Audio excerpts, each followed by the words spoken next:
Seorang miliuner melihat putrinya dihina oleh anak kaya di restoran. Lihat apa yang dilakukannya keesokan harinya. Semua terkejut. Jika cerita ini menarik bagimu, jangan lupa untuk berlangganan kanal kami dan beritahu kami dari kota mana kamu menyaksikan. Kami lanjutkan. Restoran Mahkota Emas bersinar bagai permata di jantung kota. Jendela-jendela besarnya memantulkan cahaya malam. Sementara di dalamnya denting gelas kristal dan bisikan percakapan canggih menciptakan suasana eksklusif. Inilah tempat berkumpulnya para elit untuk melihat dan dilihat. Tempat kesepakatan bisnis penting ditutup di atas taplak meja linen dan tempat di mana penampilan adalah segalanya. Budi Santoso, seorang pebisnis yang reputasinya mendahului kedatangannya, memasuki restoran dengan langkah mantap. Jasnya yang sempurna dan penampilannya yang elegan menarik perhatian para tamu, tetapi yang benar-benar menonjol adalah sosok kecil yang menemaninya. Ayu, putrinya yang berusia 8 tahun, berjalan di sampingnya dengan keanggunan yang tidak biasa untuk usianya. Gaun sutera birunya melambai lembut dengan setiap langkah. "Selamat malam, Pak Budi," sapa manajer restoran dengan membungkuk berlebihan. "Meja Anda sudah siap, seperti biasa." Budi mengangguk dengan sikap sopan dan menuntun Ayu ke meja biasa mereka, yang terletak di sudut istimewa restoran. Saat mereka berjalan, beberapa kepala berputar untuk mengamati mereka. Beberapa wajah menunjukkan kekaguman, yang lain iri, dan beberapa lagi keingintahuan yang tidak tersamarkan. "Ayah, mengapa mereka begitu memperhatikan kita?"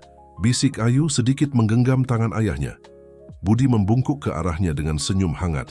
"Karena kamu adalah gadis tercantik di tempat ini, putriku, dan karena ayahmu adalah orang yang sangat penting."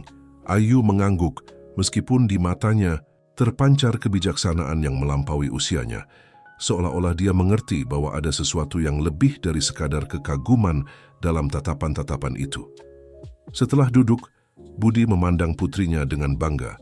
Sudah terlalu lama sejak terakhir kali mereka makan malam seperti ini, hanya mereka berdua.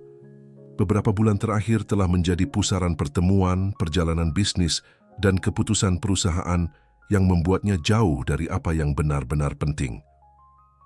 "Apa yang ingin kamu makan, Ayu?" tanya Budi, memberikan menu dengan ilustrasi khusus untuk anak-anak. Ayu mempelajarinya dengan serius, seolah-olah dia sedang mengambil keputusan terpenting dalam hidupnya. Bolehkah aku memesan pasta dengan saus truffle?" Budi tertawa pelan. "Tentu saja boleh. Aku senang melihat kamu mengembangkan selera yang canggih." Tepat ketika mereka hendak memanggil pelayan, ponsel Budi bergetar di sakunya. Dia mengerutkan kening saat melihat nama di layar. "Maaf sayang, aku harus menerima panggilan ini. Ini sangat penting. Kamu tidak apa-apa sendirian beberapa menit?" Ayu mengangguk dengan kedewasaan. "Tentu ayah, jangan khawatir tentang aku."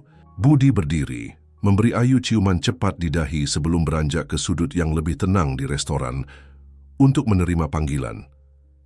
Dia tidak menyadari bahwa dengan melakukan itu, dia meninggalkan putri kecilnya terbuka terhadap tatapan, ingin tahu, dan dalam beberapa kasus, jahat dari para pengunjung lainnya.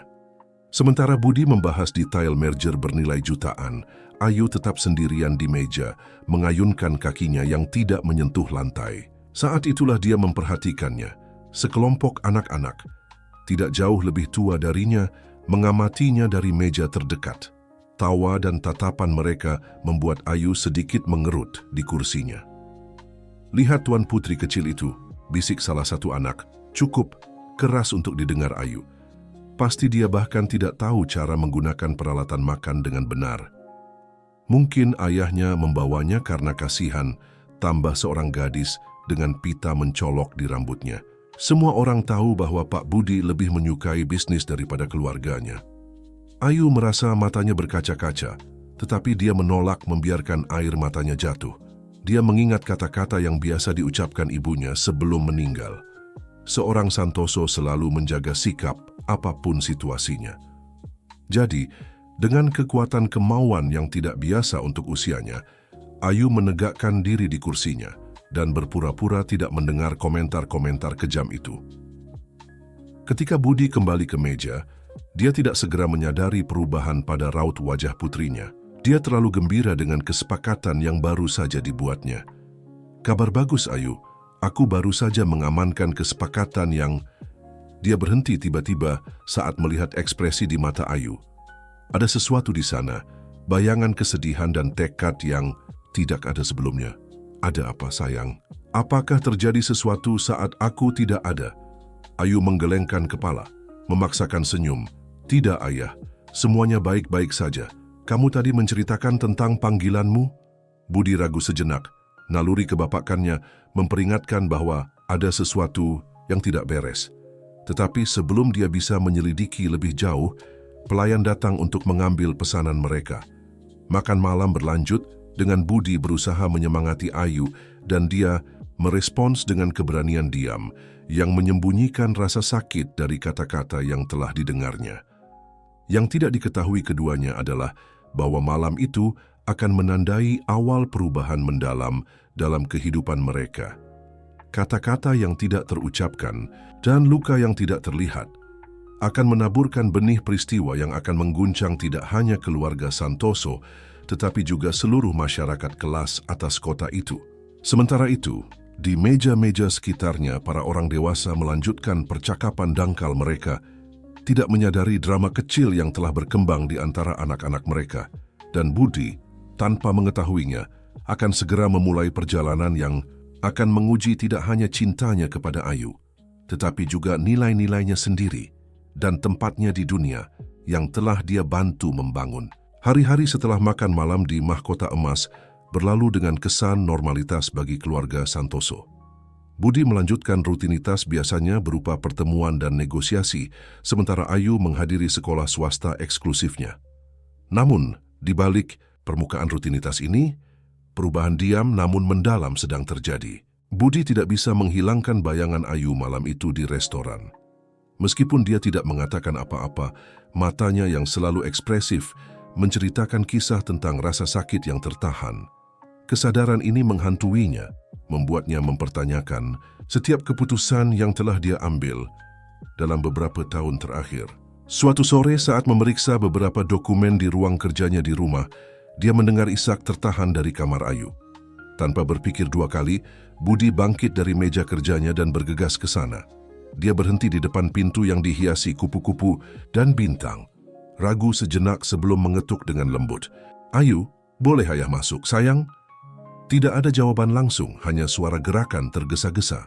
Ketika akhirnya dia mendengar "ya ayah" yang lemah, Budi membuka pintu dengan hati-hati.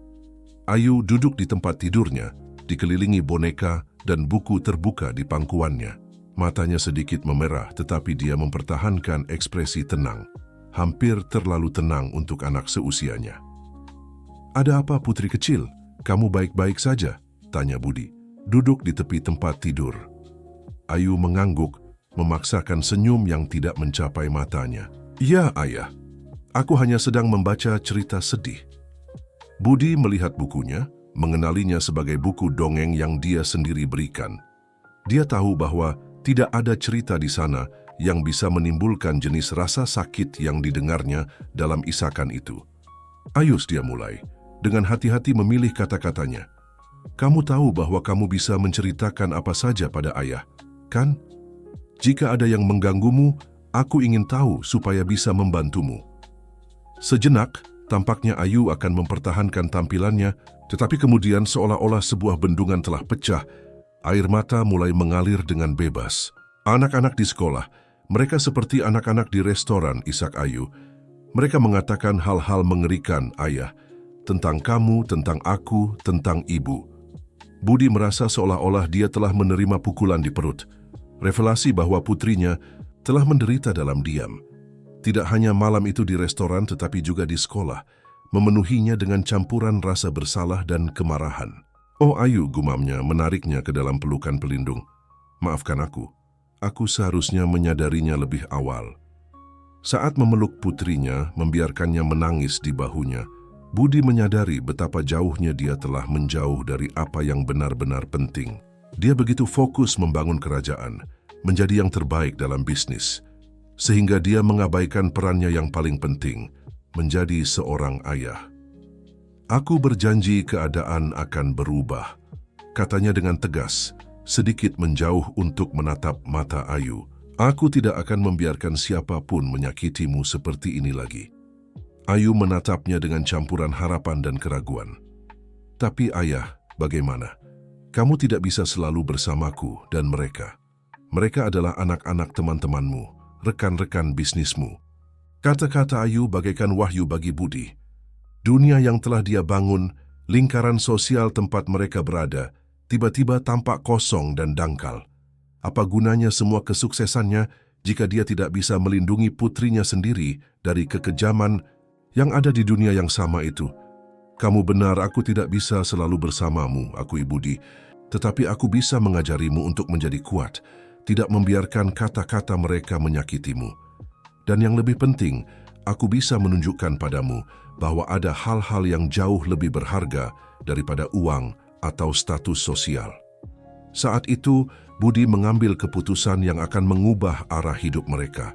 Ini tidak akan menjadi transformasi instan, tetapi awal dari perjalanan yang akan membawa mereka berdua untuk menemukan kembali arti sebenarnya menjadi bagian dari keluarga Santoso. Bagaimana jika besok kamu tidak masuk sekolah dan kita habiskan hari bersama? Usul Budi, sebuah ide terbentuk di benaknya. Aku punya sesuatu penting untuk kutunjukkan padamu. Mata Ayu bersinar dengan campuran kejutan dan kegembiraan. Benarkah? Bukankah kamu harus bekerja? Budi tersenyum, merasa seolah-olah beban telah terangkat dari bahunya. Tidak ada yang lebih penting darimu, Ayu. Sudah waktunya aku membuktikannya padamu. Malam itu, sementara Ayu tidur dengan damai untuk pertama kalinya dalam berminggu-minggu, Budi tetap terjaga, merencanakan.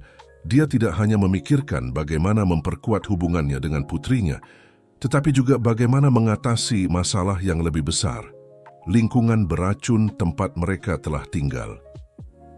Dia tahu itu tidak akan mudah.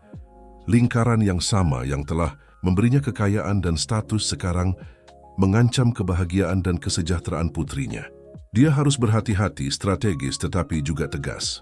Saat menatap keluar jendela ruang kerjanya, mengamati lampu-lampu kota yang terbentang di hadapannya, Budi Santoso merasa dia berada di ambang sesuatu yang besar. Ini bukan hanya tentang melindungi Ayu, tetapi juga tentang mendefinisikan kembali nilai-nilainya sendiri dan mungkin mengubah mentalitas seluruh kelas sosial.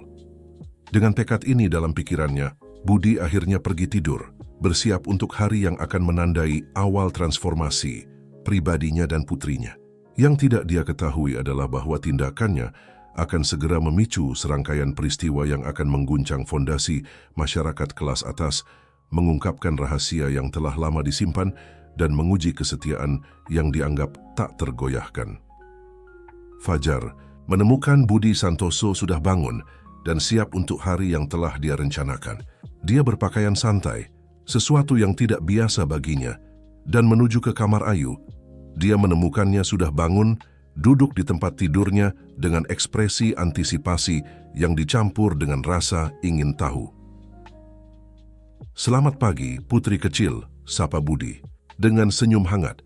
"Siap untuk petualangan kita?" Ayu mengangguk antusias melompat dari tempat tidur. "Kita mau kemana, ayah?" "Itu kejutan," jawab Budi dengan kedipan mata.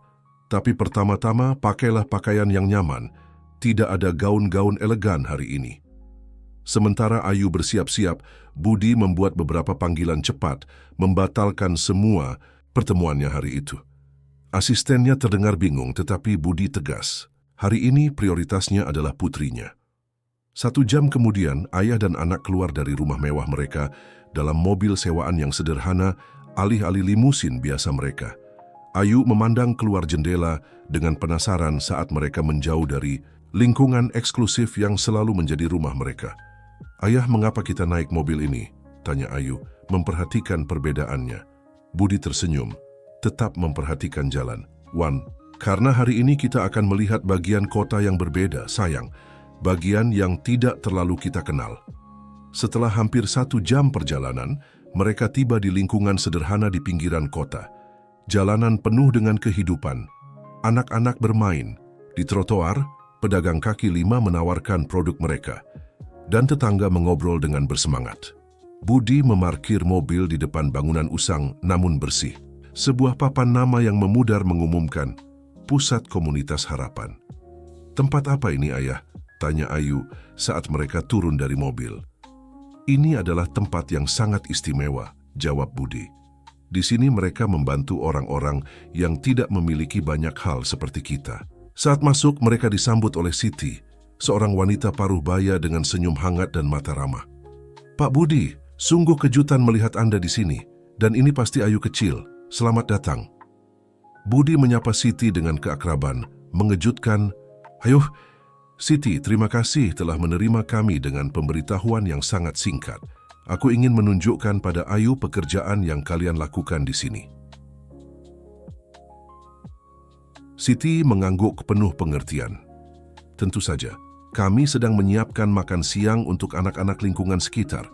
Maukah kalian membantu?" Ayu menatap ayahnya yang mengangguk mendorong. "Aku sangat senang," kata gadis itu dengan malu-malu. Segera, Ayu menemukan dirinya di dapur pusat, membantu menyiapkan sandwich bersama sukarelawan lain. Pada awalnya dia merasa tidak pada tempatnya, tetapi perlahan mulai menikmati tugas itu. Budi sementara itu membantu mengatur sumbangan pakaian dan buku. Selama makan siang, Ayu duduk bersama anak-anak dari lingkungan sekitar. Awalnya dia gugup, tetapi segera menyadari bahwa anak-anak ini memperlakukannya dengan baik, tanpa peduli nama belakangnya atau pakaian bermereknya. "Maukah kamu bermain dengan kami nanti?"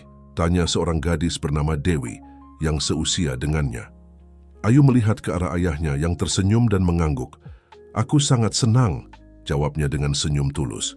Sementara Ayu bermain di halaman pusat, Budi mengawasinya dari jendela. Siti mendekatinya. "Dia anak yang luar biasa," komentarnya. "Dia memiliki hati yang murah hati seperti Anda."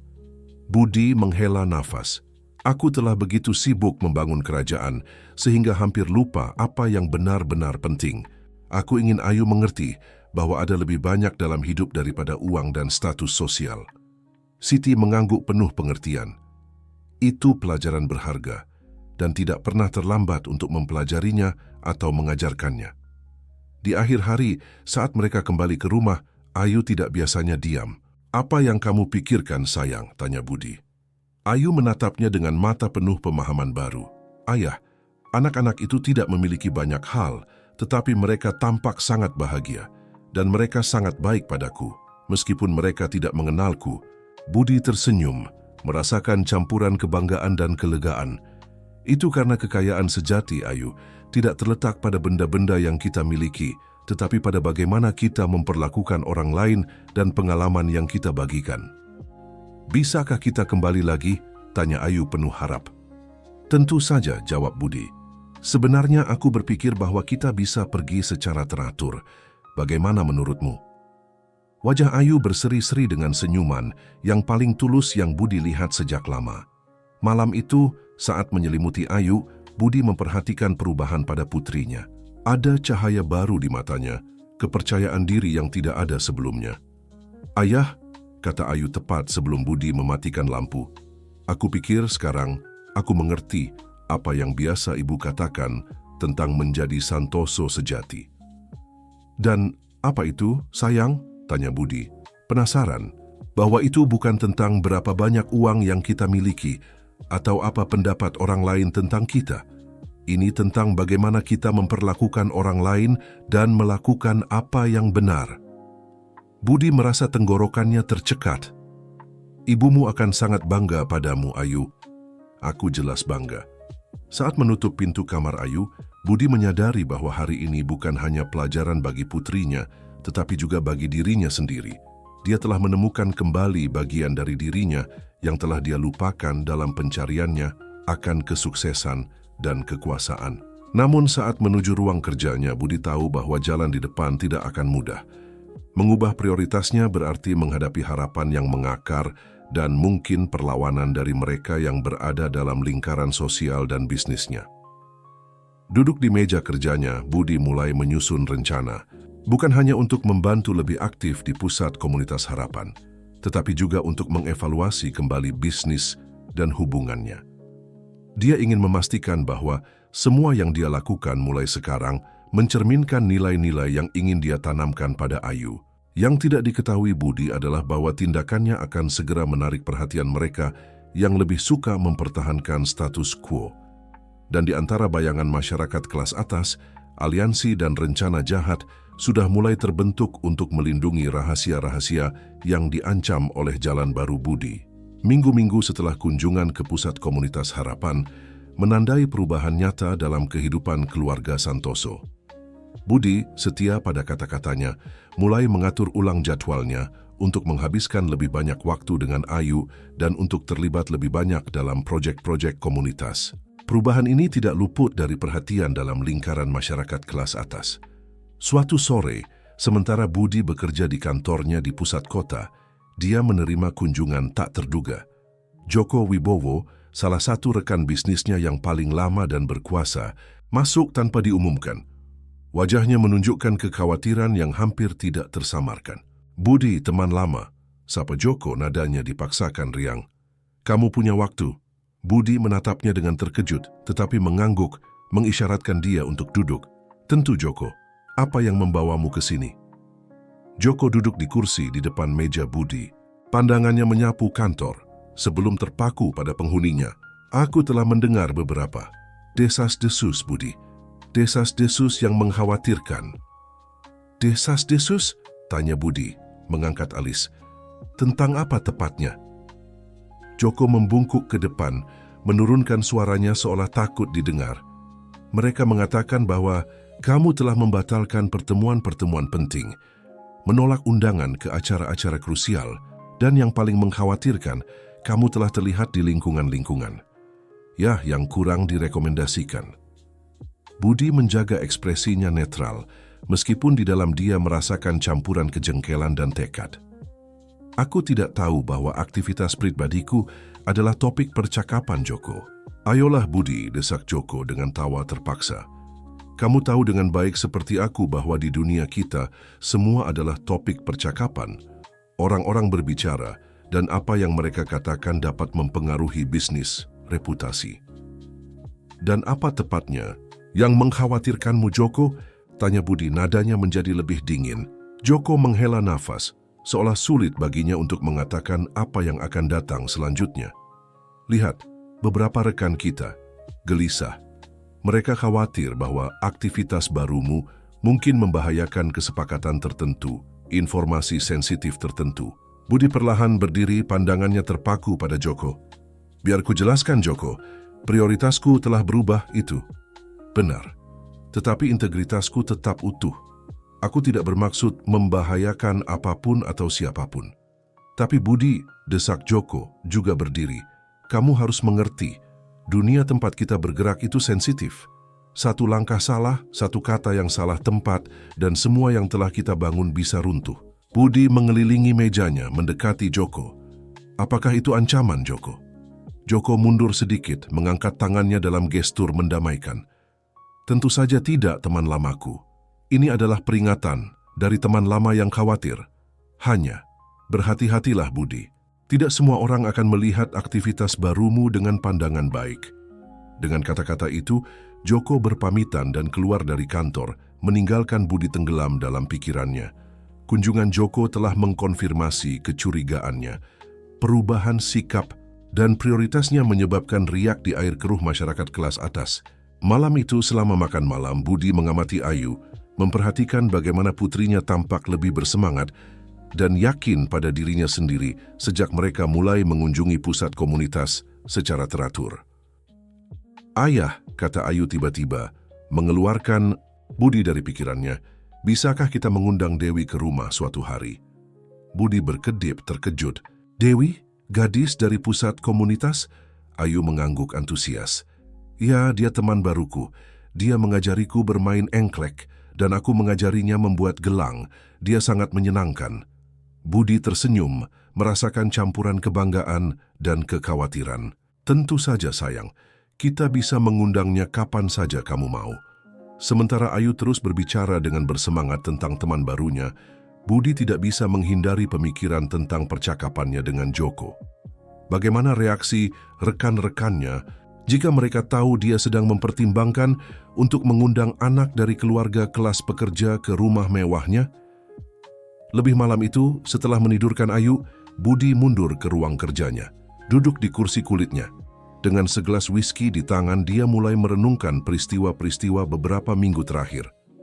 Di satu sisi, dia melihat perubahan positif pada Ayu. Bagaimana dia berkembang menjadi gadis yang lebih percaya diri dan penuh kasih.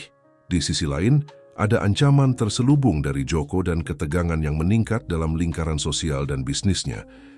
Budi tahu dia berada di persimpangan jalan. Dia bisa mundur, kembali ke kehidupan lamanya yang penuh kemewahan tanpa peduli dan bisnis tanpa skrupel. Atau dia bisa melangkah maju, menghadapi konsekuensi dari menantang status quo. Saat mempertimbangkan pilihannya, matanya tertuju pada foto mendiang istrinya. Dia teringat kata-katanya, seorang Santoso sejati tidak tunduk pada tekanan, tetapi tetap teguh pada keyakinannya. Dengan helaan napas, Budi mengambil keputusan. Dia tidak hanya akan melanjutkan jalan barunya, tetapi akan melakukannya dengan tekad yang lebih kuat dari sebelumnya. Jika dunia tempat dia telah hidup begitu lama tidak bisa menerima perubahan ini, maka mungkin sudah waktunya untuk mengubah dunia itu. Yang tidak diketahui Budi adalah bahwa keputusannya akan memicu serangkaian peristiwa yang akan mengguncang fondasi masyarakat kelas atas, mengungkap rahasia yang telah lama disimpan, dan menguji kesetiaan yang dianggap tak tergoyahkan. Sementara itu, di bagian lain kota, Joko Wibowo mengadakan pertemuan rahasia dengan sekelompok pengusaha dan tokoh berpengaruh yang dipilih dengan seksama. Topik diskusi, bagaimana menangani masalah Santoso sebelum lepas kendali. Pertarungan kemauan akan segera dimulai dan tidak ada, bahkan Budi, yang bisa meramalkan konsekuensi yang akan ditimbulkan tindakannya pada kehidupan semua orang yang terlibat. Matahari baru saja mulai muncul di Cakrawala ketika Budi Santoso tiba di pusat komunitas harapan. Kali ini bagaimanapun, dia tidak datang hanya untuk membantu atau menghabiskan waktu dengan Ayu. Dia memiliki misi yang lebih ambisius dalam pikirannya. Siti, direktur pusat, menyambutnya dengan campuran kejutan dan keingintahuan. Pak Budi, kami tidak mengharapkan Anda sepagi ini. Apakah semuanya baik-baik saja? Budi mengangguk, tekad jelas di matanya. Siti, aku membutuhkan bantuanmu. Aku ingin melakukan lebih banyak untuk pusat ini dan untuk lingkungan ini. Jauh lebih banyak. Selama beberapa jam berikutnya, Budi dan Siti membahas rencana ambisius, memperluas pusat, menciptakan program pelatihan kerja, meningkatkan fasilitas pendidikan di lingkungan tersebut. Budi bersedia menginvestasikan bukan hanya uang, tetapi juga waktu dan koneksinya. Ini luar biasa, Budi, kata Siti, kewalahan oleh besarnya proposal. Tapi apakah kamu yakin ini bisa menyebabkan komplikasi di duniamu? Budi tersenyum, campuran tantangan dan resolusi di wajahnya. Duniaku membutuhkan perubahan, Siti. Dan aku pikir ini adalah tempat untuk memulai. Sementara itu, di eksklusif Klub Langit Biru, Joko Wibowo bertemu dengan sekelompok elit kota pilihan. Di antara yang hadir adalah Hendra Kusuma, Taipan Media, Kartika Wijaya, tokoh politik terkemuka, dan Bambang Prihadi, Hakim Mahkamah Agung. Para pria dan wanita terhormat, Joko memulai. Suaranya yang berat bergema di ruangan pribadi. Kita memiliki masalah. Budi Santoso sedang menyimpang dari jalan. Menyimpang? Tanya Kartika, mengangkat alis yang terpelihara sempurna. Jelaskan, Joko. Joko melanjutkan untuk merinci aktivitas Budi baru-baru ini. Kunjungannya ke lingkungan kumuh, minatnya yang berkembang pada proyek komunitas, dan ketidaktertarikannya yang jelas pada bisnis dan acara sosial yang dulu diprioritaskannya. Ini bisa menjadi problematik. Gumam Bambang, sang hakim, bertukar pandangan berarti dengan yang lain. Hendra Kusuma, sang Taipan Media, mencondongkan tubuh ke depan, matanya bersinar dengan campuran keingintahuan dan kekhawatiran. Seberapa banyak yang diketahui Budi? Adakah risiko bahwa dia mengekspos sesuatu? Joko menggelengkan kepala. Aku tidak berpikir dia tahu sesuatu yang konkret. Belum. Tapi jika dia terus di jalan ini, menggali di area yang seharusnya tetap terkubur, maka kita harus menghentikannya. Putus Kartika, suaranya dingin dan penuh perhitungan. Pertanyaannya adalah, bagaimana? Sementara kelompok elit bersekongkol di klub mewah, Budi kembali ke kantornya, bersemangat karena pertemuannya dengan Siti. Saat masuk, dia terkejut menemukan asistennya, Maya, menunggunya dengan ekspresi khawatir. "Pak Budi, Anda punya tamu, dia bilang itu mendesak." Penasaran, Budi masuk ke kantornya untuk menemukan sosok yang tak terduga, Agus Pratama, seorang jurnalis investigasi yang dikenal karena laporannya tentang korupsi korporat. "Pak Budi," sapa Agus berdiri. "Saya menghargai Anda menerima saya tanpa janji sebelumnya." Budi menjabat tangan jurnalis itu, rasa ingin tahunya bertambah.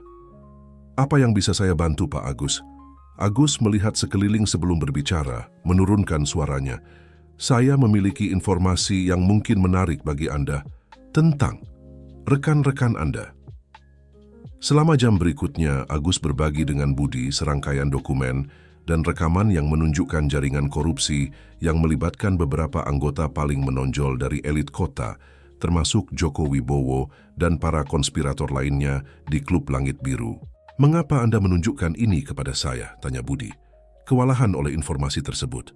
Agus menatapnya lekat-lekat. "Karena Anda sedang berubah, Pak Budi, dan saya percaya Anda bisa menjadi sekutu yang kami butuhkan untuk mengekspos seluruh jaringan ini." Budi bersandar di kursinya. Pikirannya bekerja dengan cepat. Di satu sisi, informasi yang telah diberikan Agus kepadanya sangat merusak dan berpotensi menghancurkan banyak orang yang pernah dia anggap teman dan rekan. Di sisi lain, itu mewakili kesempatan untuk membersihkan kota dari korupsi yang telah menghinggapinya begitu lama. "Saya perlu waktu untuk berpikir," kata Budi akhirnya. Ini mengubah segalanya." Agus mengangguk penuh pengertian. "Saya mengerti. Tapi kita tidak punya banyak waktu. Saya percaya mereka curiga bahwa saya mengejar mereka. Dan jika mereka menemukan bahwa saya telah berbicara dengan Anda, implikasinya mengambang di udara, berat dan mengancam." Malam itu, saat Budi makan malam dengan Ayu, pikirannya terbagi antara percakapan dengan putrinya tentang harinya di sekolah dan revelasi Agus. "Ayah, apakah kamu baik-baik saja?" tanya Ayu, memperhatikan gangguan ayahnya. "Kamu tampak khawatir." Budi memaksakan senyum. "Aku baik-baik saja, sayang, hanya memikirkan beberapa keputusan penting yang harus kuambil." Ayu menatapnya dengan kebijaksanaan melampaui usianya.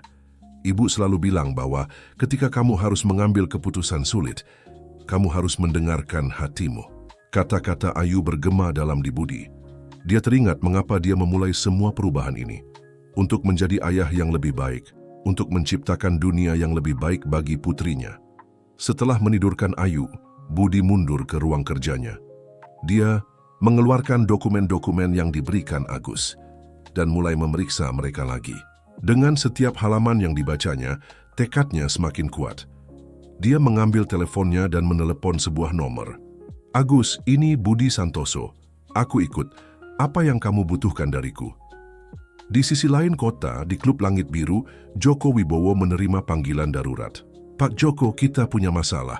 Sepertinya Santoso telah bertemu dengan Agus Pratama." Wajah Joko memucat. "Kumpulkan kelompok. Sekarang, keadaan baru saja menjadi rumit."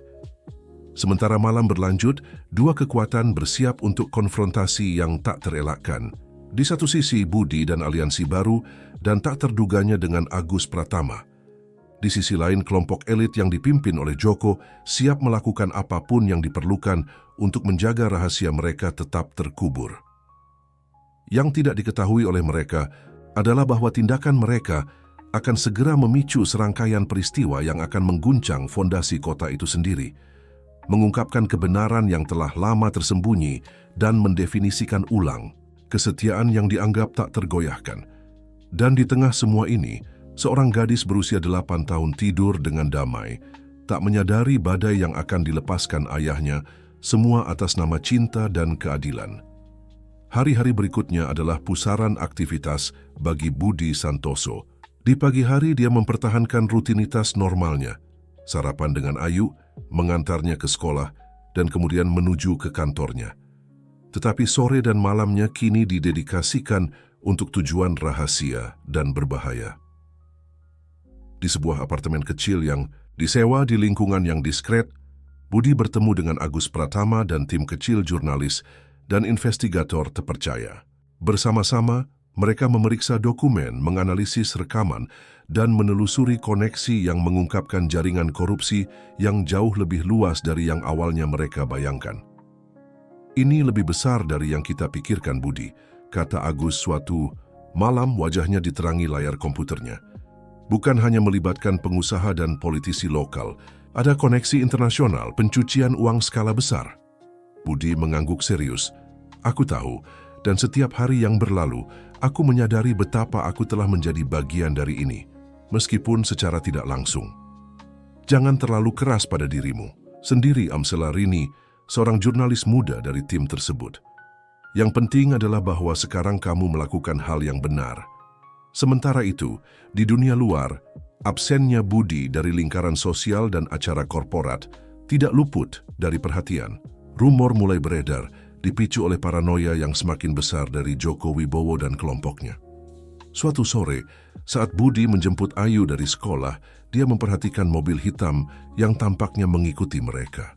Dengan jantung berdetak kencang, dia mengambil belokan tak terduga, mengkonfirmasi kecurigaannya ketika kendaraan itu terus mengikuti mereka. "Ayah, kenapa kita lewat sini?" tanya Ayu, memperhatikan perubahan rute. Budi memaksakan senyum, berusaha tetap tenang demi putrinya. "Aku hanya ingin mengambil jalan berbeda hari ini, sayang. Bagaimana kalau kita mampir makan es krim?" Dia berhasil menghindari mobil yang mengikuti mereka, tetapi insiden tersebut membuatnya sangat terganggu. Malam itu, setelah memastikan Ayu tidur, Budi menelepon Agus. "Aku rasa aku sedang diikuti," katanya dengan suara pelan. "Kita perlu mempercepat tindakan kita." Agus menghela napas di ujung telepon. "Aku khawatir ini akan terjadi. Budi, mungkin kamu harus mempertimbangkan untuk mengirim Ayu ke tempat yang aman untuk sementara waktu." Saran itu menghantam Budi seperti pukulan di perut. Gagasan berpisah dengan putrinya, bahkan untuk sementara, menyebabkan rasa sakit fisik. Tapi dia tahu Agus benar. Keadaan semakin berbahaya. Keesokan harinya, Budi mengadakan pembicaraan sulit dengan Siti, Direktur Pusat Komunitas Harapan. "Siti, aku perlu meminta bantuan besar," mulai Budi, suaranya tegang. "Maukah kamu menjaga Ayu untuk sementara waktu? Katakanlah beberapa minggu." Siti menatapnya dengan khawatir. "Budi, apa yang terjadi? Kamu tahu aku akan melakukan apa saja untukmu dan Ayu, tapi ini terdengar serius." Budi menceritakan versi yang diedit dari situasi tersebut, cukup agar dia mengerti gravitasinya tanpa membahayakannya dengan terlalu banyak detail. "Tentu saja aku akan menjaganya," kata Siti akhirnya. "Tapi berjanjilah kamu akan berhati-hati, Budi. Gadis itu membutuhkanmu." Malam itu Budi mengadakan percakapan paling sulit dalam hidupnya dengan Ayu. "Sayang, ingat ketika kita berbicara tentang melakukan hal yang benar, bahkan ketika itu sulit." Mulai Budi duduk di tepi tempat tidur Ayu. Ayu mengangguk, mata besarnya terpaku pada ayahnya. "Ya ayah, seperti ketika kamu memutuskan untuk lebih banyak membantu di pusat komunitas." Budi tersenyum sedih. "Tepat sekali. Nah, sekarang ayah sedang mencoba melakukan sesuatu yang sangat penting dan sangat benar, tapi itu bisa sedikit berbahaya untuk sementara waktu." Mata Ayu terbuka dengan alarm. "Berbahaya? Ayah, apa yang terjadi?" "Jangan khawatir, sayangku," Budi menenangkannya meskipun hatinya hancur. "Semuanya akan baik-baik saja. Tapi untuk menjagamu tetap aman, kamu akan tinggal dengan Siti untuk sementara waktu. Itu akan seperti liburan di pusat komunitas." Ayu melompat ke pelukan ayahnya, air mata diam mengalir di pipinya. "Aku tidak ingin meninggalkanmu, ayah. Aku takut." Budi memeluknya erat, berjuang melawan air matanya sendiri. "Aku tahu, sayang, aku juga takut. Tapi terkadang melakukan hal yang benar berarti menghadapi ketakutan kita. Ingat apa yang biasa ibu katakan tentang menjadi berani." Ayu mengangguk di dadanya, bahwa menjadi berani bukan berarti tidak takut, tapi melakukan hal yang benar meskipun takut. "Tepat sekali," kata Budi, sedikit menjauh untuk menatap mata putrinya. "Dan kamu, Ayu kecilku, adalah orang paling berani yang kukenal." Keesokan harinya, Dengan hati berat, Budi membawa Ayu ke pusat komunitas harapan. Saat dia melihat putrinya menjauh berpegangan tangan dengan Siti, dia merasa seolah-olah sebagian dari dirinya tercabik. Tapi dia tahu itu diperlukan. Demi Ayu, demi kenangan istrinya, demi kota yang dia cintai, dia harus melihat ini sampai akhir. Kembali di mobilnya, Budi menarik napas dalam-dalam sebelum menelepon. Agus, aku siap. Saatnya mempublikasikan semua yang kita miliki.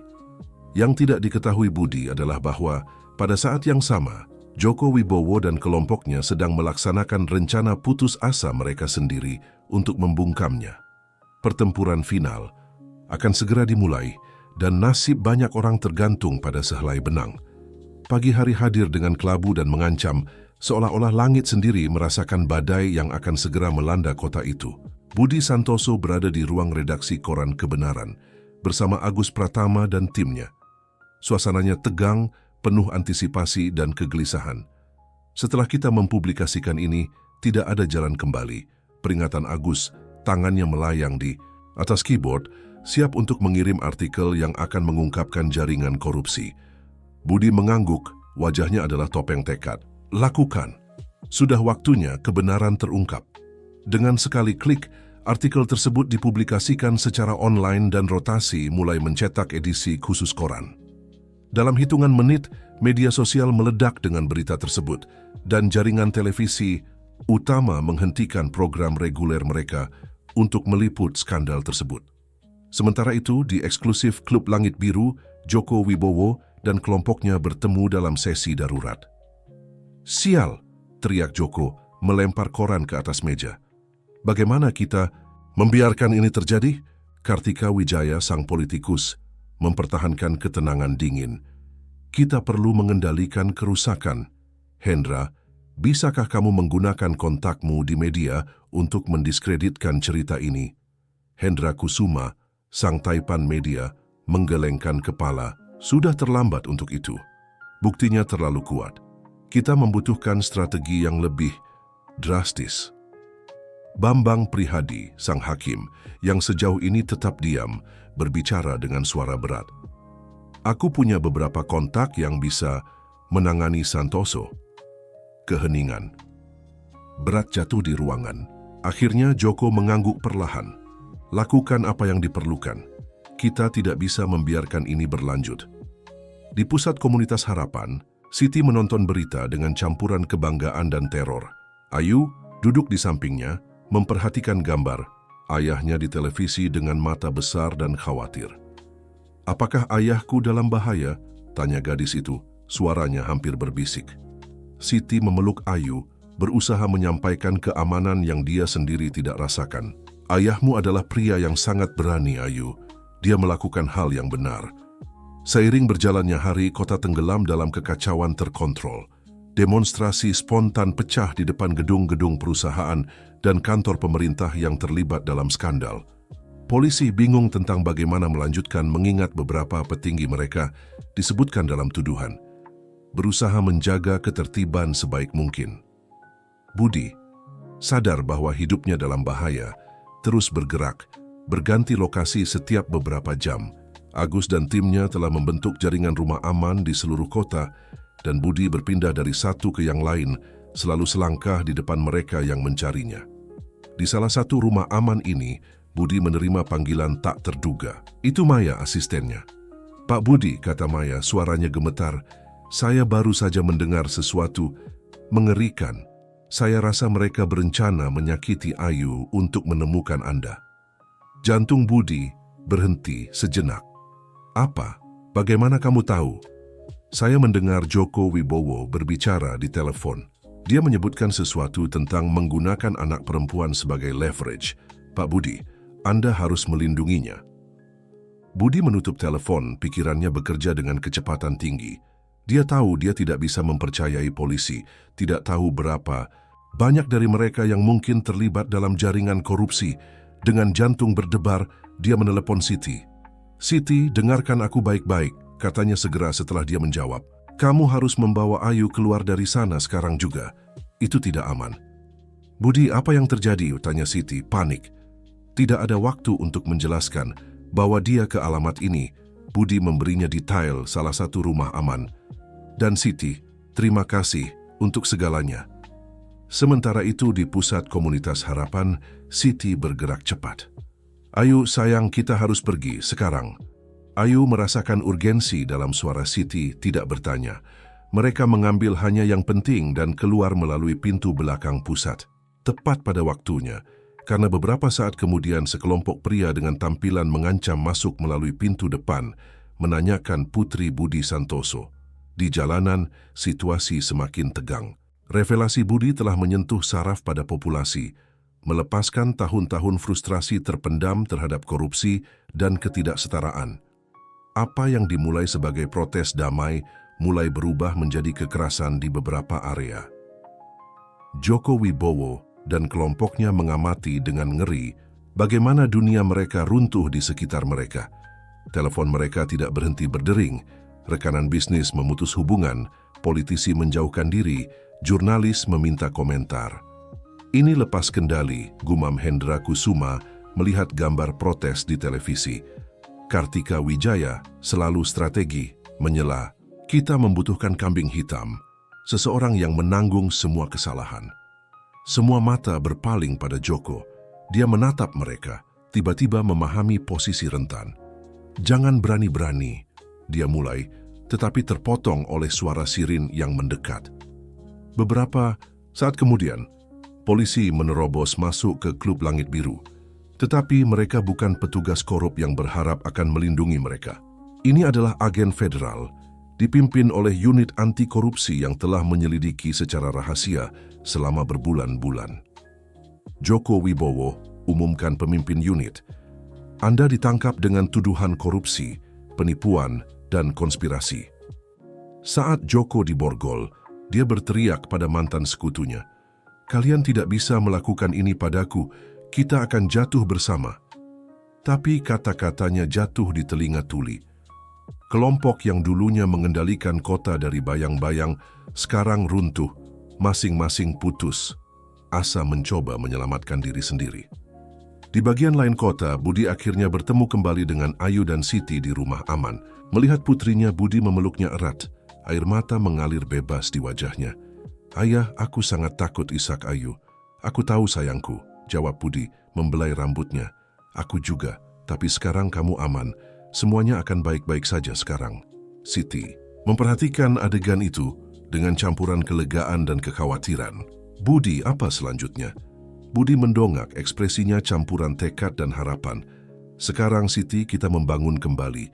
Kita membersihkan kota ini dan menjadikannya lebih baik, lebih adil. Untuk Ayu dan untuk semua anak yang layak mendapatkan masa depan yang lebih baik." Saat malam turun di kota, protes mulai mereda. Berita penangkapan dan janji investigasi menyeluruh telah menenangkan populasi. Setidaknya untuk saat ini. Budi tahu bahwa jalan di depan akan sulit. Membongkar dekade-dekade korupsi dan mengubah budaya ketidaksetaraan yang mengakar tidak akan menjadi tugas mudah. Tetapi melihat Ayu, dia teringat mengapa dia memulai semua ini di tempat pertama. "Ayah," kata Ayu tiba-tiba, "bisakah kita kembali ke pusat komunitas segera? Aku ingin membantu seperti yang kamu lakukan." Budi tersenyum, merasakan gelombang kebanggaan dan harapan. "Tentu saja, sayangku. Sebenarnya, aku rasa kita semua bisa belajar banyak dengan membantu di sana." Saat kota tertidur, kelelahan oleh peristiwa hari itu, era baru sedang terbentuk. Era transparansi, keadilan, dan harapan. Dan di pusat segalanya adalah Budi Santoso, pria yang telah mempertaruhkan segalanya untuk melakukan hal yang benar, terinspirasi oleh cinta kepada putrinya dan keinginan untuk menciptakan dunia yang lebih baik baginya. Badai telah berlalu, tetapi pekerjaan sebenarnya baru saja dimulai. Pembangunan kembali akan menjadi tantangan, tetapi dengan kebenaran di pihak mereka dan dukungan dari orang-orang seperti Siti dan Agus, Budi tahu itu mungkin. Masa depan, untuk pertama kalinya dalam waktu yang lama, tampak cerah. Bulan-bulan setelah pengungkapan jaringan korupsi adalah pusaran aktivitas bagi Budi Santoso dan seluruh kota. Masyarakat berada dalam keadaan transformasi. Dengan undang-undang anti korupsi baru diberlakukan, perusahaan-perusahaan direstrukturisasi, dan kepercayaan yang diperbarui pada keadilan berkembang di antara warga. Budi sekarang dipandang sebagai pahlawan oleh banyak orang, membagi waktunya antara berkolaborasi dengan pihak berwenang untuk membongkar sisa-sisa terakhir jaringan korupsi dan pekerjaannya di Pusat Komunitas Harapan yang telah menjadi simbol arah baru kota. Suatu sore yang cerah, saat Budi mengawasi perluasan pusat komunitas, sekarang didanai oleh sumbangan dari warga yang terinspirasi oleh ceritanya, Ayu mendekatinya dengan ekspresi penuh pemikiran. "Ayah, bolehkah aku bertanya padamu?" Kata gadis itu matanya mencerminkan kedewasaan yang diperoleh dari pengalaman baru-baru ini. "Tentu, sayang. Ada apa?" jawab Budi, berjongkok untuk berada di tingkatnya. "Apakah kamu pikir ibu akan bangga pada kita?"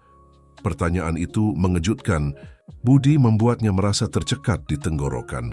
Sudah lama mereka tidak membicarakan Indah, mendiang istrinya. "Oh Ayu," kata Budi memeluk putrinya, "aku yakin ibumu akan sangat bangga, terutama padamu, gadis pemberaniku." Malam itu, setelah menidurkan Ayu, Budi mendapati dirinya meninjau album foto lama. Gambar-gambar indah, tersenyum dan penuh kehidupan, membangkitkan kenangan yang telah dia pendam untuk waktu yang lama. Satu kenangan tertentu menarik perhatiannya, foto indah di depan gedung lama Koran Kebenaran, tempat Agus sekarang bekerja. Budi teringat bahwa Indah adalah seorang jurnalis sebelum pernikahan mereka, selalu bersemangat untuk mengungkap kebenaran dan berjuang untuk keadilan. Dengan inspirasi mendadak, Budi menelepon Agus. "Agus, aku perlu kamu menyelidiki sesuatu untukku," katanya segera setelah temannya menjawab. "Aku ingin tahu lebih banyak tentang pekerjaan jurnalistik istriku, Indah, sebelum kami menikah." Hari-hari berikutnya, sementara kota melanjutkan proses penyembuhan dan pembaharuannya, Budi tenggelam dalam masa lalu Indah. Dengan bantuan Agus, dia menemukan bahwa istrinya telah bekerja pada investigasi penting tepat sebelum meninggalkan karirnya. "Budi, ini luar biasa," kata Agus suatu sore, bergegas masuk ke kantor Budi di pusat komunitas. "Catatan-catatan Indah, dia sedang mengejar jaringan korupsi yang sama yang kita ungkap. Dia memiliki potongan-potongan puzzle yang butuh berbulan-bulan bagi kita untuk menemukannya." Budi tercengang. "Tapi, mengapa dia tidak pernah memberitahuku? Mengapa dia meninggalkan investigasi itu?" Jawaban datang beberapa hari kemudian, dalam bentuk surat yang telah ditinggalkan Indah di kotak penyimpanan, dengan instruksi untuk diserahkan kepada Budi jika terjadi sesuatu padanya. Dengan tangan gemetar, Budi membuka surat itu. "Budi tersayang, jika kamu membaca ini, berarti aku sudah tidak bersamamu lagi. Ada sesuatu yang perlu kamu ketahui. Investigasi yang sedang kukerjakan sebelum kita menikah, itu berbahaya. Aku menemukan jaringan korupsi yang mencapai tingkat tertinggi kota. Ketika mereka mengancamku, aku memutuskan untuk meninggalkan semuanya, untuk melindungimu dan keluarga masa depan kita. Tapi sekarang aku tahu itu adalah kesalahan. Kebenaran selalu menemukan jalannya menuju cahaya. Aku minta maaf tidak memberitahumu sebelumnya, dan aku berharap suatu hari kamu menemukan kekuatan untuk menyelesaikan apa yang telah kumulai.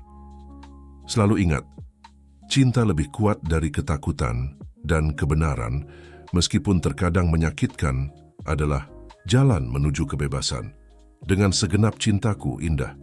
Budi merasa dunia berhenti di sekitarnya. Semua yang telah terjadi, semua yang telah dia lakukan, tiba-tiba memperoleh makna baru. Dia tidak hanya berjuang untuk masa depan yang lebih baik bagi Ayu, tetapi juga, tanpa sadar, telah memenuhi keinginan terakhir Indah. Malam itu, Budi mengadakan percakapan panjang dengan Ayu, berbagi kebenaran tentang ibunya dan bagaimana keberaniannya telah menginspirasi, meskipun secara tidak langsung, peristiwa-peristiwa terkini. "Ibumu adalah seorang pahlawan, Ayu," kata Budi dengan air mata di matanya. "Dan sekarang aku mengerti mengapa dia selalu mengatakan bahwa menjadi Santoso sejati berarti melakukan hal yang benar, tidak peduli biayanya." Ayu memeluk ayahnya memproses informasi tersebut. "Jadi ibu telah menjaga kita sepanjang waktu ini." Budi mengangguk, merasakan campuran kesedihan dan rasa syukur. Ya, sayangku, dan dia akan terus melakukannya selalu. Hari-hari berikutnya membawa gelombang perubahan baru. Terinspirasi oleh warisan indah, Budi memutuskan untuk mendirikan yayasan atas namanya, didedikasikan untuk mempromosikan jurnalisme investigatif dan transparansi dalam pemerintahan. Kisah indah setelah dipublikasikan menambahkan dimensi baru pada narasi transformasi kota. Ini bukan lagi hanya kisah seorang pengusaha yang memutuskan untuk melakukan hal yang benar, tetapi kulminasi dari mimpi yang dibagikan oleh dua orang yang saling mencintai dan percaya pada dunia yang lebih baik. Sementara kota melanjutkan proses pembaruannya, Budi dan Ayu menemukan kekuatan baru dalam warisan indah. Pusat komunitas, yayasan, dan setiap tindakan yang mereka ambil kini diresapi dengan tujuan yang lebih dalam. Suatu sore, saat Budi dan Ayu menanam pohon di taman pusat komunitas untuk mengenang Indah, Ayu menatap ayahnya dengan senyuman. "Ayah, aku rasa sekarang aku mengerti apa artinya menjadi Santoso sejati," katanya. "Oh ya?" jawab Budi, penasaran. "Dan apa artinya, sayang?" "Artinya tidak pernah melupakan dari mana kita berasal, berjuang untuk apa yang benar, dan selalu meninggalkan dunia sedikit lebih baik dari saat kita menemukannya," jawab Ayu dengan keyakinan. Budi merasa hatinya membengkak dengan kebanggaan dan cinta. "Itulah tepatnya artinya, Ayu pemberaniku. Dan selama kita mengingat itu, warisan ibumu akan hidup selamanya." Saat matahari terbenam di atas kota yang sedang bertransformasi, Budi dan Ayu tetap bersama, menanam benih harapan, baik secara harfiah maupun kiasan. Untuk masa depan yang lebih cerah dan adil, jalan di depan masih akan menantang. Tetapi dengan kenangan indah membimbing mereka dan cinta mereka satu sama lain menguatkan mereka. Mereka tahu bahwa mereka bisa menghadapi rintangan apapun yang muncul. Seiring berjalannya bulan-bulan, kota mengalami transformasi luar biasa. Inisiatif anti korupsi Budi Santoso didukung oleh warisan indah yang baru ditemukan menghasilkan buah yang terlihat. Namun, seperti yang sering terjadi dengan perubahan signifikan, tidak semua orang senang dengan arah baru yang diambil masyarakat. Suatu pagi saat Budi meninjau rencana untuk proyek perumahan terjangkau baru, dia menerima panggilan darurat dari Agus. "Budi, kita punya masalah," kata Agus, suaranya tegang. Sepertinya beberapa sekutu lama, Joko Wibowo sedang berkumpul kembali. Mereka berusaha merongrong upaya reformasi kita. Budi mengerutkan dahi, merasakan kegelisahan yang familiar. Apa tepatnya yang mereka lakukan? Mereka menggunakan koneksi tersisa mereka untuk memblokir undang-undang kunci, menyebarkan disinformasi, dan yang lebih mengkhawatirkan, mereka mencoba mendiskreditkan reputasimu dan Indah. Penyebutan Indah membuat Budi mengepalkan tinjunya. Sudah berbulan-bulan sejak kebenaran tentang investigasinya terungkap dan ide bahwa seseorang mencoba mencoreng ingatannya terasa tak tertahankan. "Kita perlu menghadapi ini secara langsung," kata Budi dengan mantap. "Atur konferensi pers. Saatnya kita berbicara langsung dengan masyarakat." Hari-hari berikutnya adalah pusaran persiapan. Budi bekerja tanpa lelah dengan Agus dan timnya untuk mengumpulkan semua bukti yang diperlukan untuk melawan tuduhan yang beredar. Sementara itu di rumah, Ayu memperhatikan ketegangan yang meningkat pada ayahnya. "Ayah, apakah semuanya baik-baik saja?" tanya gadis itu suatu malam saat mereka makan malam. Budi mencoba tersenyum, tetapi kelelahan jelas di matanya. "Ya sayang, aku hanya sedikit khawatir tentang pekerjaan." Ayu menatapnya dengan kebijaksanaan melampaui usianya. "Ini tentang orang-orang jahat lagi, kan? Mereka yang tidak ingin kota ini menjadi lebih baik." Budi terkejut dengan kecerdasan putrinya. "Ya Ayu, ada orang-orang yang tidak senang dengan perubahan yang kita buat. Tapi jangan khawatir, kita akan menyelesaikannya." "Bisakah aku membantu?" tanya Ayu. Matanya bersinar dengan tekad. Budi tersenyum, kali ini dengan tulus. "Faktanya, aku rasa kamu bisa." "Aku punya ide." Hari konferensi pers tiba. Media berkumpul secara massal di depan balai kota penuh harap. Rumor tentang kemungkinan revelasi telah beredar selama berhari-hari, meningkatkan antisipasi. Budi naik ke podium dengan Ayu di sampingnya. Kehadiran gadis itu menyebabkan bisikan kejutan di antara para jurnalis. "Selamat pagi," mulai Budi. "Aku di sini hari ini bukan hanya sebagai Budi Santoso, pengusaha atau aktivis, tetapi sebagai warga biasa kota ini dan sebagai seorang ayah. Dalam beberapa bulan terakhir, kita telah melihat perubahan besar dalam komunitas kita. Perubahan yang banyak dari kalian telah dukung dan perjuangkan. Namun, baru-baru ini telah muncul suara-suara yang berusaha mendiskreditkan upaya-upaya ini dan kembali ke cara-cara lama korupsi dan ketidaksetaraan." Dia berhenti sejenak, menatap Ayu yang membalas dengan senyum mendorong. "Tapi hari ini aku tidak di sini untuk membela diri. Aku di sini untuk mengingatkan kita semua mengapa kita memulai perjalanan ini pada awalnya. Untuk anak-anak kita, untuk masa depan kita. Mendiang istriku Indah memulai perjuangan ini bertahun-tahun lalu, mempertaruhkan segalanya demi kebenaran. Dan hari ini, putrinya, putri kami, ingin mengatakan sesuatu pada kalian." Budi menyingkir dari mikrofon, menyerahkan tempat kepada Ayu. Gadis itu berjinjit untuk mencapai mikrofon. Suaranya yang jelas dan tegas bergema di alun-alun. "Namaku Ayu Santoso," dia mulai. "Dan aku ingin menceritakan tentang kota yang kuimpikan. Sebuah kota di mana semua anak memiliki rumah yang aman, di mana mereka bisa pergi ke sekolah tanpa rasa takut, di mana orang tua mereka memiliki pekerjaan yang adil. Sebuah kota di mana tidak ada yang harus bersembunyi atau berbohong untuk merasa aman." Para jurnalis mendengarkan dalam diam, terpesona oleh ketulusan dan visi gadis kecil itu. "Aku tahu ada orang yang ingin agar semuanya kembali seperti dulu," lanjut Ayu. "Tapi aku bertanya pada mereka, apakah itu yang kalian inginkan untuk anak-anak kalian, untuk cucu-cucu kalian?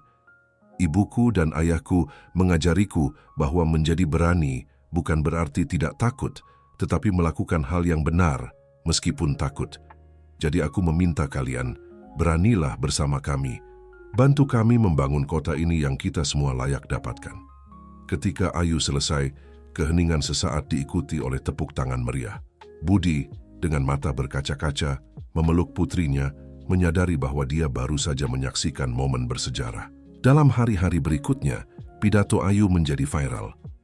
Gambar gadis kecil berbicara dengan begitu gairah dan kejelasan tentang masa depan yang lebih baik menyentuh hati orang-orang dengan cara yang tidak bisa dilakukan oleh pidato politik manapun. Dukungan publik untuk reformasi Budi menguat. Upaya untuk mendiskreditkannya kehilangan kekuatan di hadapan kejujuran dan harapan yang diwakili oleh Ayu. Bahkan beberapa mantan lawan mulai mempertimbangkan kembali posisi mereka. Namun, tidak semuanya berjalan mulus. Suatu malam saat Budi dan Ayu kembali dari pusat komunitas, mereka melihat bahwa seseorang telah menggambari pintu rumah mereka dengan grafiti. "Pengkhianat" tertulis dalam huruf merah besar. Ayu mencengkeram tangan ayahnya. "Ayah, mengapa seseorang melakukan ini?" Budi menghela napas, memeluk putrinya. "Karena perubahan menakutkan beberapa orang, sayang. Tapi kita tidak akan membiarkan ini menghentikan kita, kan?" Ayu menggelengkan kepala, tekadnya jelas. "Tidak, kita tidak akan. Ibu tidak akan menyerah dan kita juga tidak akan." Keesokan harinya, alih-alih hanya membersihkan grafiti, Budi dan Ayu mengundang tetangga dan anak-anak dari pusat komunitas untuk melukis mural di pintu tersebut. Hasilnya adalah representasi penuh warna dari kota impian mereka, penuh harapan dan persatuan. Sementara mereka bekerja pada mural, semakin banyak orang bergabung, membawa makanan, musik, dan yang terpenting, dukungan mereka. Apa yang dimulai sebagai tindakan vandalisme berubah menjadi perayaan komunitas. Agus yang telah bergabung dalam kegiatan tersebut mendekati Budi. "Kamu tahu, aku rasa kita baru saja menemukan strategi kampanye baru kita." Budi menatapnya penasaran. "Apa maksudmu?" "Alih-alih melawan negativitas, kita akan menenggelamkannya dengan positivitas. Mural komunitas, acara pembersihan, program mentoring. Mari kita buat orang tidak hanya bermimpi tentang kota yang lebih baik, tetapi berpartisipasi aktif dalam penciptaannya." Budi tersenyum menatap Ayu yang tertawa saat melukis dengan anak-anak lain. Kamu tahu, aku rasa kamu benar, dan aku rasa aku tahu duta sempurna untuk gerakan ini. Dalam bulan-bulan berikutnya, kota mengalami revolusi warna dan harapan. Mural bermekaran di lingkungan yang dulu terlupakan. Program komunitas muncul di setiap sudut, dan orang-orang mulai mengambil peran aktif dalam transformasi lingkungan mereka. Ayu, dengan energi tak ada habisnya dan visi yang jelas, menjadi wajah gerakan baru ini. Kepolosannya dan tekadnya menginspirasi muda dan tua. Dan meskipun tantangan berlanjut, perlawanan dari mereka yang menentang perubahan bertemu dengan kekuatan yang jauh lebih kuat, harapan kolektif kota yang telah menemukan kembali hatinya. Budi mengamati semua ini, tidak bisa menahan diri untuk memikirkan indah. Kita berhasil, sayang, bisiknya suatu malam, menatap bintang-bintang. Bukan dengan cara yang kita harapkan, tapi kita berhasil. Kota itu jauh dari sempurna, tetapi sedang dalam perjalanan. Dan dengan setiap usapan warna, setiap tindakan kebaikan, setiap inisiatif komunitas baru, sedikit lebih dekat dengan impian yang dimiliki Indah, yang telah dilanjutkan Budi, dan yang sekarang dipimpin Ayu menuju masa depan. Seiring dengan kemajuan, transformasi kota didorong oleh visi Budi dan antusiasme Ayu yang menular. Tantangan baru muncul di Cakrawala. Kemajuan, meskipun disambut baik oleh banyak orang, membawa konsekuensi tak terduga yang mengancam akan menggoyahkan keseimbangan rapuh yang telah mereka capai. Suatu pagi, saat Budi meninjau laporan proyek renovasi kota terbaru, Agus menghambur masuk ke kantornya. Wajahnya tegang dengan kekhawatiran. Budi, kita punya masalah, katanya, meletakkan setumpuk dokumen di atas meja. Kebijakan transparansi baru dan proyek pembangunan menyebabkan eksodus beberapa perusahaan penting. Mereka mengancam akan membawa ribuan pekerjaan jika kita tidak melembutkan beberapa peraturan. Budi mengerutkan dahi membolak-balik dokumen. Kita tidak bisa mundur sekarang, Agus. Kita sudah terlalu jauh. Aku tahu, jawab Agus, mengusap rambutnya dengan frustrasi. Tapi orang-orang mulai khawatir jika kita kehilangan pekerjaan-pekerjaan itu, kita bisa menghadapi krisis ekonomi. Budi bersandar di kursinya, merasakan beban tanggung jawab di pundaknya. Mereka telah berjuang keras untuk membersihkan kota dari korupsi, tetapi dengan biaya apa? Apakah mereka menukar satu masalah dengan masalah lain? Malam itu, selama makan malam, Ayu memperhatikan kekhawatiran di wajah ayahnya. Ayah, apa yang terjadi? Kamu tampak sedih. Budi mencoba tersenyum, tetapi Ayu telah mengembangkan kemampuan untuk melihat menembus fasadnya. Ini rumit, sayang. Terkadang melakukan hal yang benar memiliki konsekuensi yang sulit. Ayu menatapnya penuh pemikiran. Seperti ketika kita harus pindah dari pusat komunitas untuk menjagaku tetap aman. Itu sulit, tetapi pada akhirnya berhasil baik. Budi merasakan gelombang kebanggaan akan kebijaksanaan putrinya. Tepat sekali. Tetapi kali ini, banyak orang mungkin kehilangan pekerjaan mereka jika kita terus dengan rencana kita. Ayu mengerutkan dahi memproses informasi. Tapi ayah, bukankah kamu bilang perusahaan-perusahaan itu tidak bermain jujur? Bukankah lebih baik memiliki lebih sedikit pekerjaan, tetapi pekerjaan yang baik? Kata-kata Ayu bergema dalam pikiran Budi. Dia benar tentu saja, tetapi realitasnya lebih rumit dari itu. Namun perspektif putrinya mengingatkannya mengapa mereka memulai semua ini sejak awal. Keesokan harinya, Budi mengadakan pertemuan darurat dengan timnya dan pemimpin komunitas. Ketegangan di ruangan itu terasa saat Budi menjelaskan situasinya. Kita tidak bisa mundur dari reformasi kita, akhirnya dia menyatakan. Tetapi kita juga tidak bisa mengabaikan dampak ekonomi. Kita perlu menemukan solusi yang menjaga prinsip-prinsip kita tetap utuh dan pada saat yang sama memastikan kesejahteraan warga kita. Selama minggu-minggu berikutnya, Budi dan timnya bekerja tanpa lelah pada rencana baru. Mereka mengusulkan insentif bagi perusahaan yang mengikuti standar etika baru, program pelatihan ulang bagi pekerja di industri yang sedang bertransisi, dan inisiatif untuk menarik perusahaan baru yang berkomitmen pada tanggung jawab sosial. Namun, tidak semua orang yakin. Protes mulai muncul. Sebagian mendukung untuk tetap pada kursus, sebagian lagi menuntut kembali ke praktik lama karena takut akan pengangguran. Di tengah kekacauan ini, Ayu mendapat ide. Ayah, bagaimana jika kita membuat orang melihat seperti apa kota itu jika kita terus maju? Seperti ketika kita melukis mural di pintu kita.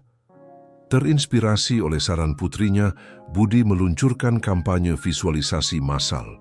Menggunakan augmented reality dan pameran interaktif, mereka menunjukkan kepada warga bagaimana kota itu akan menjadi dalam 5, 10, dan 20 tahun jika mereka mempertahankan kursus saat ini. Kampanye tersebut sukses besar. Orang-orang bisa berjalan di jalan-jalan kota masa depan yang bersih, makmur, dan adil. Mereka melihat taman di tempat yang dulu menjadi pabrik pencemar, sekolah modern di lingkungan yang dulu terlupakan, dan ekonomi yang terdiversifikasi yang tidak bergantung pada praktik korupsi. Dukungan publik kembali mendukung reformasi, tetapi Budi tahu bahwa kata-kata dan gambar tidak akan cukup. Mereka membutuhkan hasil nyata dan cepat. Dalam langkah berani, Budi memutuskan untuk menggunakan sebagian besar kekayaan pribadinya untuk mendirikan dana transisi ekonomi. Dana ini akan membantu pekerja yang terkena dampak perubahan, membiayai startup etis, dan mendukung usaha kecil lokal. Ini berisiko, Agus memperingatkan. Kamu bisa kehilangan segalanya. Budi tersenyum memikirkan Indah dan masa depan yang sedang mereka bangun untuk Ayu. Beberapa risiko sepadan. Bulan-bulan berikutnya adalah pusaran aktivitas. Kota itu menjadi pusat inovasi dan perubahan. Pabrik-pabrik tua berubah menjadi inkubator bisnis teknologi bersih. Program pendidikan dan pelatihan berkembang di semua lingkungan. Ekonomi, setelah periode ketidakpastian, mulai menunjukkan tanda-tanda pemulihan dan pertumbuhan berkelanjutan. Namun, harga kemajuan itu tinggi. Budi bekerja berjam-jam panjang, sering pulang ke rumah kelelahan. Ayu, meskipun bangga dengan pencapaian, ayahnya mulai merasakan ketidakhadirannya. Suatu malam, Budi pulang ke rumah dan menemukan Ayu menunggunya dengan ekspresi serius di wajahnya. Ayah, kita perlu bicara, kata gadis itu, terdengar mengejutkan dewasa. Budi duduk, khawatir. Ada, apa sayang? Aku bangga dengan semua yang kamu lakukan, mulai Ayu. Tapi aku merindukanmu. Dan aku rasa kamu juga merindukan menjadi hanya ayahku kadang-kadang. Kata-kata Ayu menghantam Budi seperti pukulan di perut. Dia menyadari bahwa dalam upayanya membangun masa depan yang lebih baik, dia telah mengabaikan masa kini. Kamu benar, Ayu, kata Budi, menarik putrinya untuk sebuah pelukan. Aku telah begitu fokus pada mengubah kota sehingga hampir lupa hal terpenting, keluarga kita. Malam itu menandai titik balik lain. Budi mulai mendelegasikan lebih banyak tanggung jawab, lebih mempercayai timnya, dan menyisihkan waktu yang suci untuk Ayu. Bersama-sama mereka melanjutkan kunjungan reguler ke pusat komunitas, malam permainan papan mereka, dan percakapan mereka tentang impian Ayu untuk masa depan. Seiring kota terus bertransformasi, peringatan kematian Indah mendekat. Budi dan Ayu, meskipun sibuk dengan tanggung jawab masing-masing, merasakan beratnya tanggal yang mendekat. Suatu sore, saat mereka melihat foto keluarga lama, Ayu menemukan gambar yang menarik perhatiannya. Itu adalah foto Indah di depan gedung, terbengkalai memegang papan yang bertuliskan Pusat Seni Komunitas Masa Depan. Ayah, apa ini? Tanya Ayu, menunjukkan foto itu kepada Budi. Budi mengambil foto itu, campuran nostalgia dan kejutan di wajahnya. Ini adalah proyek yang sedang dikerjakan ibumu sebelum dia meninggalkan kita. Dia ingin mengubah gedung tua itu menjadi pusat seni untuk anak-anak dari lingkungan kurang mampu. Dia tidak pernah berhasil mewujudkannya. Ayu melihat foto itu dan kemudian menatap ayahnya. Kilatan tekad di matanya. Bagaimana jika kita mewujudkannya, Ayah? Sebagai hadiah untuk ibu. Ide Ayu menyalakan sesuatu dalam diri Budi. Mereka melakukan beberapa penelitian dan menemukan bahwa gedung itu masih terbengkalai, terlupakan di tengah semua perubahan yang dialami kota. Dengan energi yang diperbarui, Budi dan Ayu memulai misi Untuk mewujudkan impian indah, mereka menghubungi seniman lokal, pendidik, dan pemimpin komunitas. Tanggapannya sangat positif. Banyak yang menawarkan waktu dan sumber daya mereka untuk proyek tersebut. Namun tidak semuanya mudah. Gedung itu membutuhkan perbaikan ekstensif dan biayanya mengancam akan melebihi anggaran awal. Selain itu, beberapa tetangga mengungkapkan kekhawatiran tentang peningkatan lalu lintas dan kebisingan yang mungkin dibawa oleh pusat seni ke area tersebut. Budi dan Ayu tidak putus asa. Mereka mengorganisir pertemuan komunitas, mendengarkan kekhawatiran para tetangga, dan bekerja pada solusi kolaboratif. Ayu dengan karisma alamiahnya menjadi wajah proyek, berbicara dengan penuh semangat tentang bagaimana seni bisa mengubah kehidupan dan komunitas. Ketika peringatan kematian Indah mendekat, proyek menghadapi tantangan terbesarnya. Sekelompok pengembang melihat potensi area tersebut sekarang setelah kota membaik, membuat penawaran untuk membeli gedung dan tanah di sekitarnya untuk membangun kondominium mewah. Penawaran itu menggoda bagi pemerintah kota yang melihat kesempatan untuk meningkatkan pendapatan pajak. Budi kembali berada dalam posisi sulit, berjuang melawan jenis kepentingan yang sama yang pernah dia wakili. Ayulah yang mengusulkan solusinya. Ayah, bagaimana jika kita membuat pusat seni lebih dari sekadar untuk anak-anak? Bagaimana jika kita menyertakan ruang bagi seniman lokal untuk menjual karya mereka, kelas untuk orang dewasa, dan mungkin bahkan kafe kecil? Dengan begitu bisa menghasilkan pendapatan dan menjadi mandiri. Ide Ayu menjadi titik balik. Dengan rencana bisnis yang direvisi yang menunjukkan kelayakan ekonomi proyek, selain nilai sosialnya, Budi berhasil meyakinkan pemerintah kota untuk menyetujui Pusat Seni Indah Santoso. Pada hari peringatan kematian Indah, alih-alih upacara yang suram, kota menyaksikan peresmian besar pusat tersebut. Gedung yang dulunya terbengkalai dan terlupakan, kini bersinar dengan mural penuh warna. Lorongnya dipenuhi tawa anak-anak dan suara musik serta kreasi. Budi dan Ayu bersama-sama memotong pita peresmian, dikelilingi teman, keluarga, dan anggota komunitas. Agus, Siti dari pusat komunitas, dan banyak lainnya yang telah menjadi bagian dari perjalanan mereka hadir untuk merayakan. Ibumu akan sangat bangga, kata Budi kepada Ayu, dengan air mata di matanya saat mereka mengamati anak-anak menjelajahi fasilitas baru. Ayu menggenggam tangan ayahnya. Aku tahu ayah, aku bisa merasakannya di sini bersama kita. Dalam bulan-bulan berikutnya, Pusat Seni Indah Santoso menjadi mercusuar kreativitas dan harapan di kota. Anak-anak yang tidak pernah memiliki akses ke pendidikan seni menemukan bakat tersembunyi. Seniman lokal menemukan ruang untuk memamerkan dan menjual karya mereka. Kafe menjadi tempat pertemuan populer, mendorong koneksi komunitas. Tetapi di luar dampak langsungnya, pusat itu melambangkan sesuatu yang lebih besar. Ini adalah kesaksian tentang bagaimana impian, bahkan yang terputus, bisa mendapatkan kehidupan baru. Ini adalah pengingat bahwa perubahan positif, meskipun sulit dan terkadang menyakitkan, adalah mungkin. Bagi Budi, pusat itu mewakili kulminasi perjalanan yang dimulai bertahun-tahun lalu, ketika dia memutuskan untuk melakukan hal yang benar, terinspirasi oleh cintanya kepada putrinya dan ingatan akan istrinya. Dia melihat dalam setiap goresan kuas, dalam setiap nada musik, dalam setiap senyum anak-anak yang melewati pintunya, warisan hidup indah. Dan bagi Ayu, pusat itu adalah janji yang ditepati dan awal yang baru. Dia telah membantu mewujudkan impian ibunya dan dalam prosesnya telah menemukan gairahnya sendiri untuk seni dan pelayanan masyarakat. Dia menghabiskan sebagian besar waktu luangnya di pusat, mengajar anak-anak yang lebih muda dan mengembangkan keterampilan artistiknya sendiri.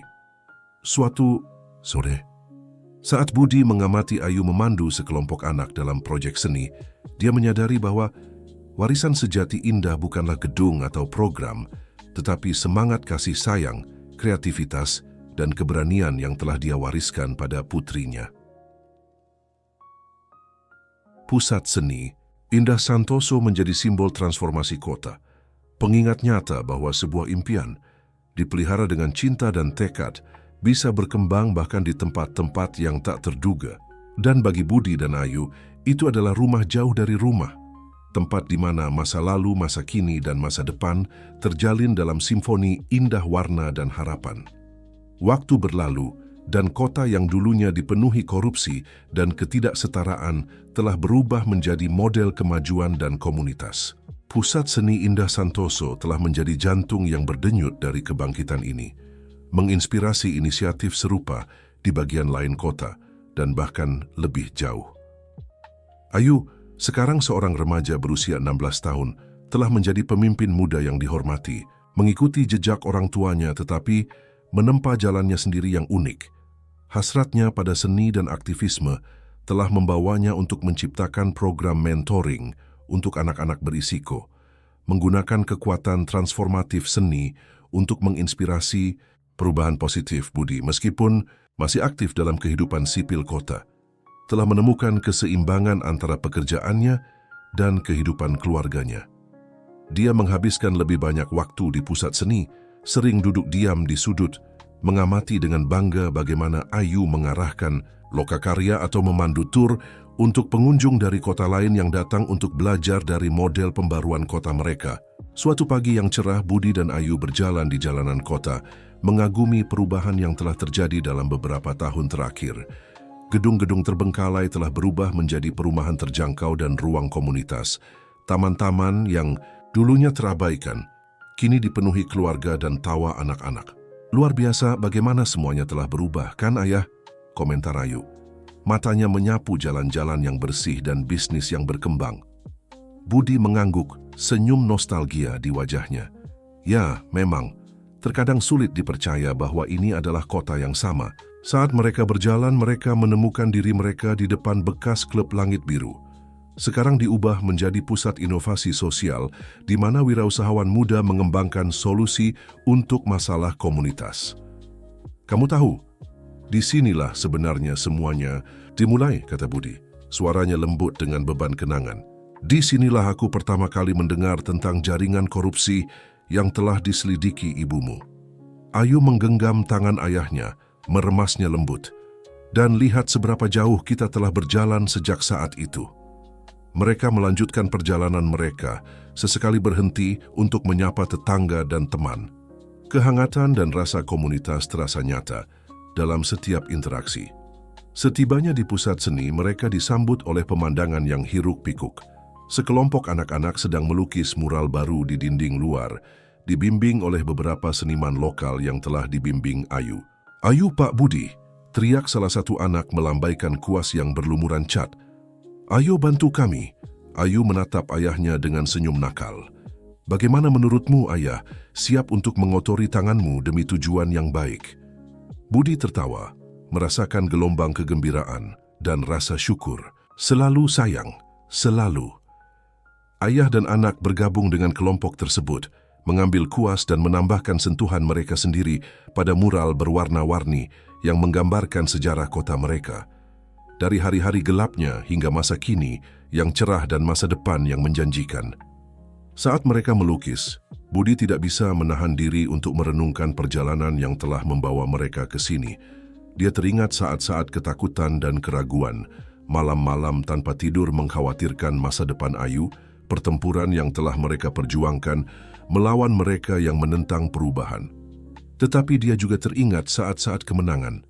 Pertama kalinya dia melihat Ayu tertawa tanpa keraguan setelah berbulan-bulan ketegangan, peresmian pusat seni, transformasi bertahap kota di sekitar mereka. "Apa yang kamu pikirkan, ayah?" tanya Ayu, memperhatikan tatapan jauh ayahnya. Budi tersenyum kembali ke masa kini. "Aku memikirkan ibumu, betapa bangganya dia akan padamu, pada kita, pada semua ini." Ayu mengangguk, campuran kegembiraan dan kesedihan di matanya. "Aku merindukannya, kamu tahu. Tapi aku merasa dia bersama kita dalam setiap goresan kuas, dalam setiap anak yang kita bantu, dalam setiap perubahan positif yang kita lihat di kota." "Kamu benar, sayang," jawab Budi. "Cinta dan keberaniannya membimbing kita sampai di sini, dan akan terus membimbing kita ke depan." Saat matahari mulai terbenam, memancarkan cahaya keemasan di atas kota, Budi dan Ayu mengambil langkah mundur untuk mengagumi mural yang telah selesai. Itu adalah ledakan warna dan kehidupan, kesaksian visual tentang ketahanan dan semangat komunitas mereka. Pada saat itu, dikelilingi tawa anak-anak dan dengung kota yang terlahir kembali, Budi merasakan rasa damai dan pemenuhan yang mendalam. Mereka telah menghadapi korupsi, mengatasi kesulitan, dan dalam prosesnya, bukan hanya mengubah kota mereka, tetapi juga mentransformasi diri mereka sendiri. Ayu, seolah membaca pikiran ayahnya, berkata dengan lembut, "Kita berhasil, ayah. Kita benar-benar berhasil." Budi memeluk putrinya, matanya basah dengan air mata kegembiraan dan rasa syukur.